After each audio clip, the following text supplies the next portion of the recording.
YCP మాజీ ఉప ముఖ్యమంత్రి ఆళ్ల నాని టీడీపీలో చేరికకు బ్రేకులు పడుతూనే ఉన్నాయి. ముఖ్యమంత్రి చంద్రబాబు అందుబాటులో లేకపోవడంతో నాని టీడీపీ ఎంట్రీ వాయిదా పడుతూనే ఉంది. నాని చేరికను ఎమ్మెల్యే బడేటి చంటి మొదటి నుంచి వ్యతిరేకించారు. అయితే అధిష్టానం సర్ది చెప్పడంతో ఎమ్మెల్యే శాంతించారు.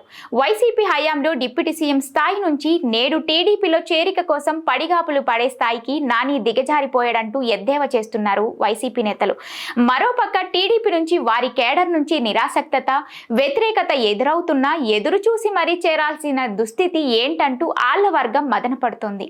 ఉప ముఖ్యమంత్రిగా నాడు సముచిత గౌరవం, నేడు టీడీపీ వారి ఈసడింపులు ఎదుర్కొనే దుస్థితి. ఇది నేటి ఆళ్ల నాని పరిస్థితి. ఏలూరు జిల్లా నేత ఆళ్ల కాళీకృష్ణ శ్రీనివాస్ అలియాస్ ఆళ్ల నానికి వైఎస్ఆర్ కాంగ్రెస్ పార్టీ 2019లో టికెట్ ఇచ్చింది. గెలిచిన తరువాత డిప్యూటీ సీఎంగా చేసి సముచిత గౌరవం కూడా ఇచ్చారు. కానీ 2024 ఎన్నికల అనంతరం ఆళ్ల నాని వైఎస్ఆర్ సిపిని వీడుతున్నట్లు ప్రకటించారు. ఆగస్టు 9న వైఎస్ఆర్ కాంగ్రెస్ పార్టీ జిల్లా అధ్యక్ష పదవికి పార్టీకి రాజీనామా చేస్తున్నట్లు ఆళ్ల నాని ప్రకటించారు. ఆ తర్వాత ఆగస్టు 17న మీడియాతో మాట్లాడుతూ వ్యక్తిగత కారణాల వల్ల ప్రత్యక్ష రాజకీయాలకు కొంతకాలం దూరంగా ఉంటానని చెప్పారు. అనంతరం డిసెంబర్ 3న టీడీపీలో చేరుతున్నట్లు ప్రకటించారు. ఆ సమయంలో ఏలూరు జిల్లా టీడీపీ నేతలు ఆళ్ల నాని రాకను వ్యతిరేకించడంతో బ్రేక్ పడింది. టీడీపీ ఎమ్మెల్యే బడేటి చంటి ఆళ్ల నాని రాకను తీవ్రంగా వ్యతిరేకిస్తున్నారు. అధిష్టానం సర్ది చెప్పడంతో అయిష్టంగానే ఆళ్ల చేరికకు ఎమ్మెల్యే ఒప్పుకున్నారు.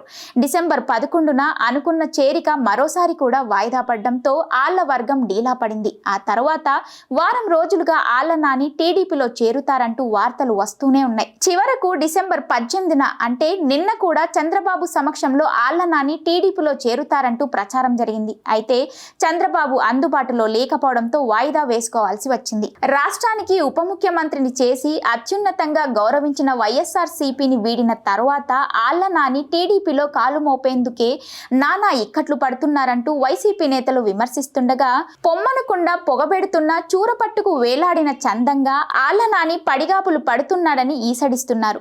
టీడీపీ తీరుతో నాని అనుచరుల్లోనూ అసహనం వ్యక్తమవుతుంది. నేడు కూడా కేబినెట్ మీటింగ్లో ముఖ్యమంత్రి బిజీగా ఉండటంతో నాని చేరిక మళ్లీ వాయిదా పడింది. రేపైనా సీఎం చంద్రబాబు అపాయింట్మెంట్ ఇస్తారా అనేది ప్రశ్నార్థకమే అంటున్నారు.